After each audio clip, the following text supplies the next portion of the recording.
जय हिंद। मैं मनंजय प्राण बिहारी आप सभी अपनों का अपने YouTube चैनल पे हार्दिक अभिनंदन करता हूँ। आज हम लोग माँ भारती के उन महान वीर सपूतों को फिर से याद करेंगे जिन्होंने देश की स्वतंत्रता के लिए अपना सर्वस्व अर्पित कर दिया था।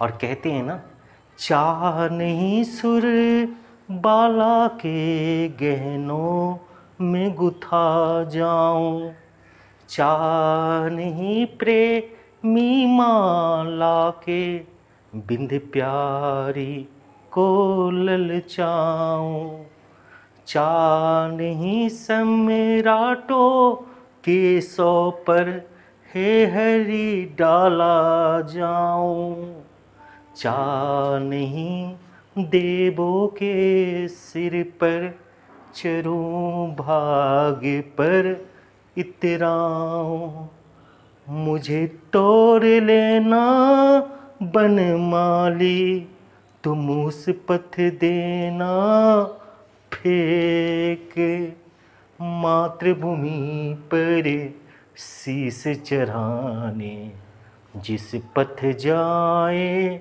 वीर अनेक, जिस पथ जाए वीर अनेक। कहते हैं कि हमारे स्वतंत्रता सेनानियों ने और उन महान क्रांतिकारियों ने दिल भी दिया और जान भी दी इस देश की स्वतंत्रता के लिए, जिस देश की प्यार उन स्वतंत्रता सेनानियों के रक्त में हमेशा कौंधते रहती थी। रक्त का प्रवाह शायद सबसे तेज होता होगा उनके शरीर के अंदर, शायद इस कारण तो उन्होंने अंग्रेजी सरकार को उखाड़ फेंकने के लिए वो हर संभव प्रयास किया जो मुमकिन था। और आज हम माँ भारती के उन महान वीर सपूतों को फिर से आप तक पहुंचाने का प्रयास करेंगे। ये स्वतंत्रता आंदोलन से संबंधित क्रांतिकारियों के संदर्भ में दूसरी वीडियो है, ध्यान से देखिए। एक एक तथ्य का विश्लेषण किया जा रहा है और उन सभी महत्वपूर्ण तथ्यों को शामिल कर दी गई है जो आपके आने वाली परीक्षाओं में पूछा जाएगा। हमने प्रथम भाग में आपको ये बतलाया था कि भारत में क्रांतिकारी घटना की शुरुआत सर्वप्रथम महाराष्ट्र से होती है। आपने महाराष्ट्र के बाद बंगाल, बंगाल के बाद दिल्ली, दिल्ली के बाद पंजाब और बाद के दिनों में उत्तर प्रदेश और मध्य प्रदेश में क्रांतिकारी घटनाओं को होते हुए देखेंगे। आपको याद होगा कि हमने आपसे कहा था कि महाराष्ट्र में मित्र मेला की स्थापना होती है जो बाद में अभिनव भारत के रूप में परिवर्तित हो जाती है। और मित्र मेला को स्थापित करने का श्रेय बीडी सावरकर और उनके भाइयों को था। उनके भाई में गणेश सावरकर का भी नाम प्रमुखता से लिया जाता है। आप इस बात को भी जानते होंगे कि महाराष्ट्र में अनंत लक्ष्मण कन्हारी के द्वारा आपके मिस्टर जैक्सन की हत्या की गई थी। और आप इस बात को भी जानते हैं कि महाराष्ट्र के बीडी सावरकर लंदन चले जाते और लंदन इंडिया हाउस में रहते हुए भी उन्होंने कई सारे उन क्रांतिकारी घटनाओं को अंजाम दिया था जिसके कारण उन्हें काला पानी की सज़ा प्राप्त हुई थी और बाद में वो रिहा भी हुए थे। बंगाल में आपने सुना होगा कि किस प्रकार से अनुशीलन समिति की बात की जाती और बालेंद्र कुमार घोष और भूपेंद्र नाथ दत्त के द्वारा किए गए प्रयास को हम लोग पूर्व के वीडियो में समझ चुके हैं। आज हम लोग बात करेंगे कि किस प्रकार से दिल्ली में दिल्ली बम कांड को संपादित की जाती है 23 दिसंबर 1912 ईस्वी को, जब लॉर्ड हार्डिंग अपने शान शौकत के साथ, आप देखेंगे कि एक बड़ी सभा के साथ हाथी पर सवार होकर जब दिल्ली की ओर प्रवेश कर रहे थे तो रासबिहारी बोस और उनके साथियों के द्वारा चांदनी चौक के पास 23 दिसंबर 1912 ईस्वी को अचानक आक्रमण कर दी जाती और ये प्रयास होता है कि लॉर्ड हार्डिंग को मार दिया जाए। लेकिन किस्मत अच्छी थी और लॉर्ड हार्डिंग की जगह पर उनके एक सहयोगी की मृत्यु दिल्ली बम कांड के दौरान हो जाती है। आप सभी से निवेदन है मेरा कि आप प्रथम भाग के लिए वीडियो को ज़रूर देख लेंगे, जो प्रथम पार्ट हमने बना रखा है। आज दिल्ली षड्यंत्र और काकोरी कांड, दो सर्वाधिक महत्वपूर्ण क्रांतिकारी घटनाओं पर हमारा फोकस रहेगा। आप पूर्व में इन पुस्तकों का नाम जरूर याद रखेंगे। आनंद मठ, जिसकी रचना 1882 ईस्वी में बंकिम चंद्र चटर्जी के द्वारा की गई थी, और उसी आनंद मठ में वंदे मातरम जैसे देशभक्ति घोष थी, जो कि प्रत्येक भारतीय का देशभक्ति घोष ही बन चुकी थी स्वतंत्रता संग्राम के दौरान। भवानी मंदिर, जिसकी रचना अरविंद घोष ने किया था। मुक्ति कौन पाथे, आपको याद होना चाहिए कि युगांतर, जो बंगाल में भूपेंद्र नाथ दत्त और उनके दोस्तों के द्वारा निकाली जा रही थी, युगांतर के कई सारे लेखों का संग्रह था मुक्ति कौन पाथे। इस पुस्तक को भी क्रांतिकारी घटनाओं के लिए महत्वपूर्ण माना जाता है। आप वंदे मातरम पत्रिका, जिसकी रचना अरविंद घोष ने की थी और संध्या ब्रह्म बांधव उपाध्याय के द्वारा लिखी गई थी और निकाली जाती थी। हम इन पुस्तकों का नाम पूर्व के वीडियो में भी कर चुके हैं, लेकिन इन पुस्तकों को आप याद रखेंगे जिन्होंने क्रांतिकारी घटना को प्रलंबित करने में अपनी विशेष भूमिका का निर्वहन किया था। आज हम देखेंगे कि दिल्ली षड्यंत्र केस क्या है। आपको याद होनी चाहिए कि क्रांतिकारी घटनाओं को दो भागों में विभाजित की गई है, एक 1905 से लेकर 1915 तक और दूसरी 1924 ईस्वी से लेकर के देश की आज़ादी 1947 ईस्वी तक। आप 1905 ईस्वी की घटनाओं में आपने देखा होगा कि किस प्रकार से चापेकर बंधुओं के द्वारा की गई रैंड और आमर्स्ट की हत्या हो, या आपने देखा होगा कि अनंत लक्ष्मण कन्हारी के द्वारा की गई हत्या हो जैक्सन की। आप इसके पहले अलीपुर षड्यंत्र के बारे में जान चुके हैं, किस प्रकार से आपने मनिकतुल्ला षड्यंत्र कही या मनिकतुल्ला घटना के बारे में भी जानते होंगे, अलीपुर षड्यंत्र।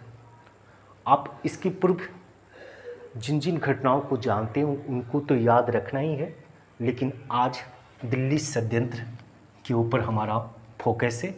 आप इस घटना के बारे में पूर्व से जान रहे हैं कि 12 दिसंबर 1911 ईस्वी में दिल्ली में एक दरबार आयोजित की गई थी, तब जब इंग्लैंड के राजा जॉर्ज पंचम उनकी रानी मैरी पहुंची थी भारत, और उनके स्वागत के लिए एक भव्य दरबार का आयोजन दिल्ली में किया गया था। और उसी भव्य दरबार में दो महत्वपूर्ण घोषणाएं हुई थी। प्रथम, बंगाल का विभाजन को रद्द कर दिया गया था, और दूसरी, दिल्ली को भारत की नई राजधानी कलकत्ता की जगह स्थानांतरित कर दी गई थी।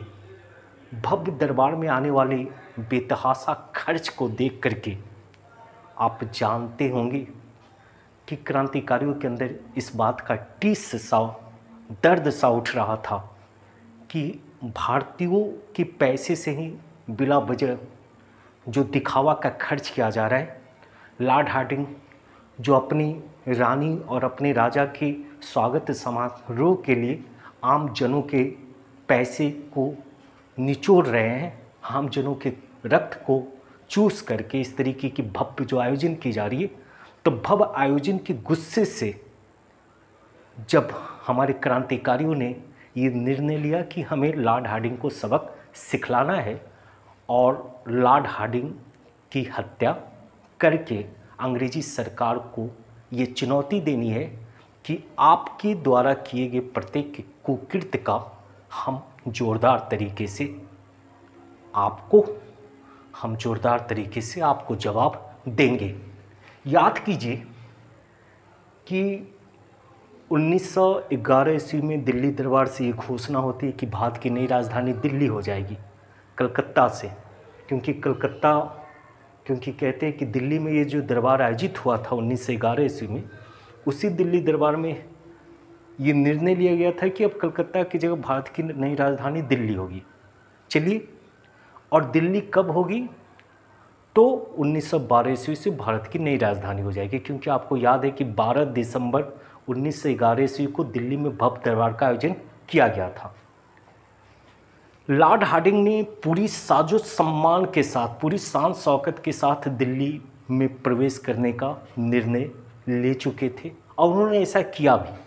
आप देखोगे कि 23 दिसंबर 1912 ईस्वी को गाजे बाजे के साथ, ढोल नगारों के साथ, हाथियों और ऊँटों के काफिलों के साथ, गाड़ियों के काफिले के साथ जब लॉर्ड हार्डिंग चांदनी चौक पर पहुँचे थे, तब वहीं पर इंतज़ार कर रहे 10 क्रांतिकारियों के, कहते हैं कि वहीं पर इंतज़ार कर रहे कई सारे क्रांतिकारियों के समूह ने लॉर्ड हार्डिंग के काफिले पर बम फेंका, जिसका नेतृत्व रासबिहारी बोस के द्वारा की जा रही थी। यह घटना है 23 दिसंबर 1912 ईस्वी को, जब लॉर्ड हार्डिंग के ऊपर बम फेंकी गई। बम फेंका जाता है, लॉर्ड हार्डिंग बच जाते हैं।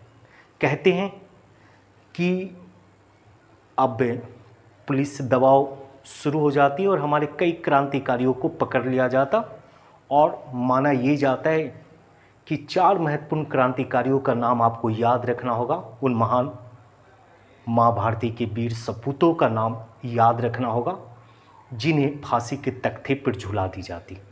आप जानते होंगे कि दिल्ली षड्यंत्र के अंतर्गत अमीरचंद, अवध बिहारी, बाल मुकुंद, इन तीनों को आप दिल्ली में फांसी की सज़ा दी जाती है। और जो चौथे थे जिनको फांसी की सज़ा दी गई थी, उनका नाम था बसंत बिस्वास। उनको अंबाला में फांसी की सज़ा दी गई। तो 4 दिल्ली षड्यंत्र के अंतर्गत फांसी प्राप्त करने वाले लोगों का नाम याद रखना है और महान वीर सपूतों का नाम याद रखना है। पहला नाम है अमीरचंद, दूसरा नाम है अवध बिहारी, तीसरा नाम है बाल मुकुंद और चौथा नाम है आपकी बसंत बिस्वास। बसंत बिस्वास को अंबाला में और बाकी 3 अन्य क्रांतिकारियों को दिल्ली में फांसी की सज़ा दी गई थी। रासबिहारी बोस के ऊपर इनाम राशि मुकर्रर की जाती, जिंदा या मुर्दा पकड़ने के लिए, लेकिन कहते हैं कि वो इस देश को छोड़ करके जापान शिफ्ट कर जाते और बाद के दिनों में आज़ाद हिंद फौज के गठन में अपनी महत्वपूर्ण भूमिका का निर्वहन करते हैं, आप जानते होंगे। तो ये दिल्ली दरबार थी और दिल्ली षड्यंत्र केस आप देख रहे हैं। दिल्ली षड्यंत्र के बाद हम लोग देखेंगे क्रांतिकारी घटनाओं की दूरती दौर का। याद होगा आपको कि 1912 में दिल्ली षड्यंत्र होती है और उसके बाद आप किसी भी क्रांतिकारी घटना को नहीं देखते हैं। ये अलग बात है कि आप सैन फ्रांसिस्को में गदर पार्टी की स्थापना होते हुए देखेंगे। वो विदेशी क्रांतिकारी गतिविधियों का एक अलग चैप्टर आएगा आपके लिए, तीसरी जो पार्ट बनकर आएगी, उसमें विदेशी क्रांतिकारी गतिविधियों को देखेंगे जो विदेशी सरजमी पर संपादित की गई थी। हम लोग काकोरी कांड के बारे में जानते होंगे। आपको याद होगा कि आपकी द्वितीय चरण जब शुरू होती है, कहते कि 1915 के बाद 1924 ईस्वी तक आपके देश में क्रांतिकारी गतिविधियां शिथिल सी हो गई थी। इसके पीछे कारण था महात्मा गांधी के द्वारा अहिंसात्मक आंदोलन को शुरू किया जाना और इस बात पर जोर दिया जाना कि हम आज़ादी अपने तरीके से प्राप्त कर लेंगे। ऐसी परिस्थिति में युवाओं ने भी हथियार को ताक पर रख करके गांधी का समर्थन करना शुरू किया था। लेकिन जैसा कि कहा जाता है कि 1920 ईस्वी में जब गांधी जी ने असहयोग आंदोलन प्रारंभ की थी, तो उन्होंने इस बात का वादा किया था कि हम इस आंदोलन के तहत 1 वर्ष में देश को आज़ाद करवाने में सक्षम हो पाएंगे। लेकिन आप सभी कोई जानते हैं कि 1922 ईस्वी में चौरा चौरी कांड के उपरांत अचानक स्थगित कर दी जाती असहयोग आंदोलन को, जिससे हमारे भारतीय युद्ध जो है, भारतीय युवा नाराज होते हैं और पुनः वो हथियार को पकड़ लेते हैं और अपने स्तर पे इस देश से उन सभी गतिविधियों को संचालित करना प्रारंभ करते हैं जिससे वह अंग्रेज़ों के ऊपर दबाव बनाने में सक्षम हो पाते।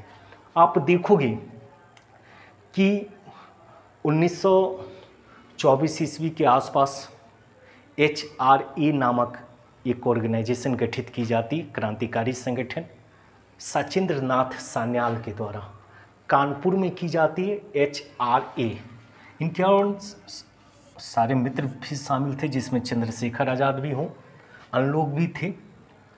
आपके रोशन सिंह ठाकुर भी हैं, अशफाकुल्ला खान भी हैं, राजेंद्र लारी हैं।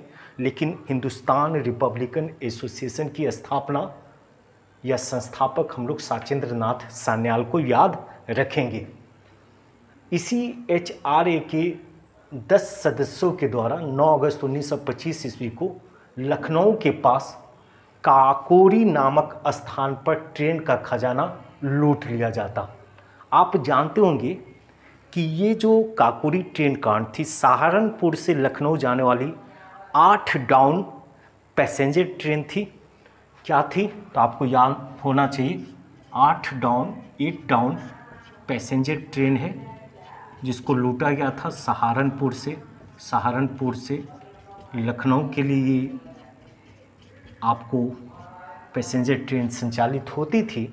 तो सहारनपुर से जब ये लखनऊ जा रही थी तो 9 अगस्त 1925 को लखनऊ के पूर्व काकोरी नामक स्थान पे ट्रेन का खजाना लूट लिया गया था। और कहते हैं कि काकोरी ट्रेन को अंजाम देने वाले जो 10 क्रांतिकारी थे, वे 4 जर्मन माउजर पिस्तौल का इस्तेमाल कर रहे थे इस घटना को अंजाम देने के लिए।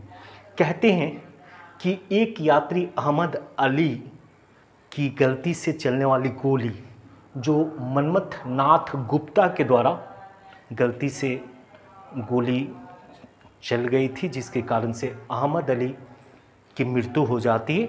आप काकोरी ट्रेन कांड के दौरान आप इस घटना को भी याद रख सकते हैं। HRA के 40 सदस्यों को काकोरी ट्रेन कांड के कारण गिरफ्तार किया जाता है और 29 पर मुकदमा चलाई जाती है, आपको याद होना चाहिए।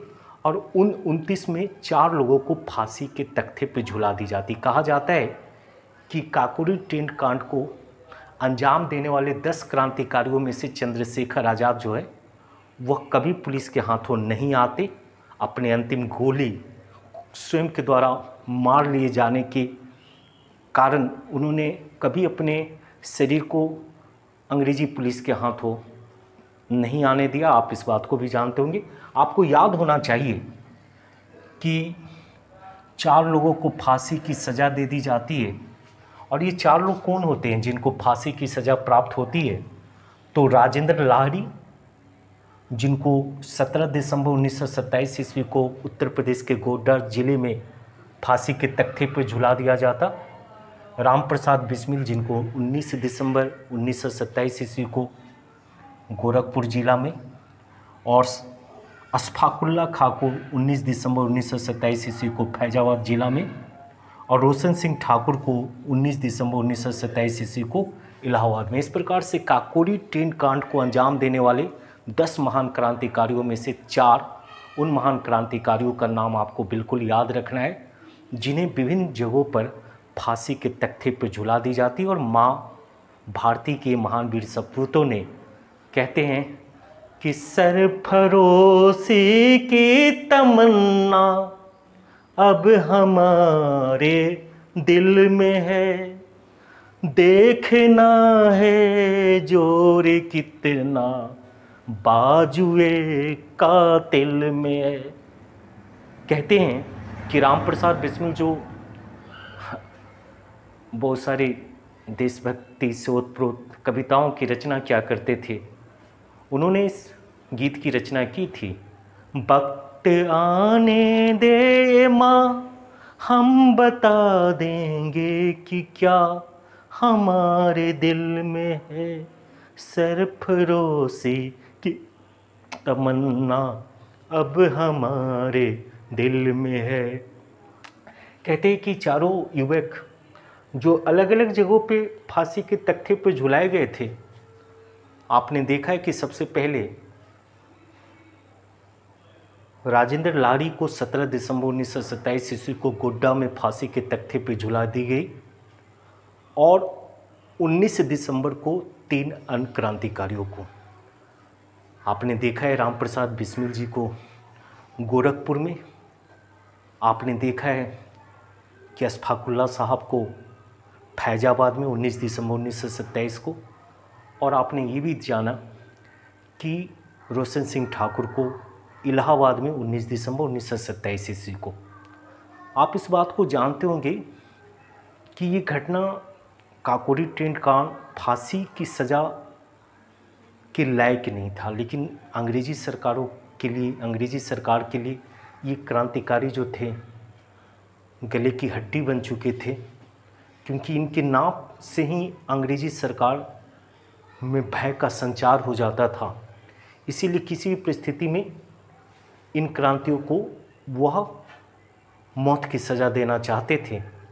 और आपने देखा होगा कि इनकी मौत से बचाव के लिए गोविंद बल्लभ पंत ने काफ़ी महत्वपूर्ण प्रयास किया था। गोविंद बल्लभ पंत ने, क्योंकि खुद एक बैरिस्टर थे, आपको याद होना चाहिए, मदन मोहन मालवीय ने भी इन काकोरी ट्रेन कांड में शामिल महान क्रांतिकारियों के बचाव के लिए हर संभव प्रयास किया।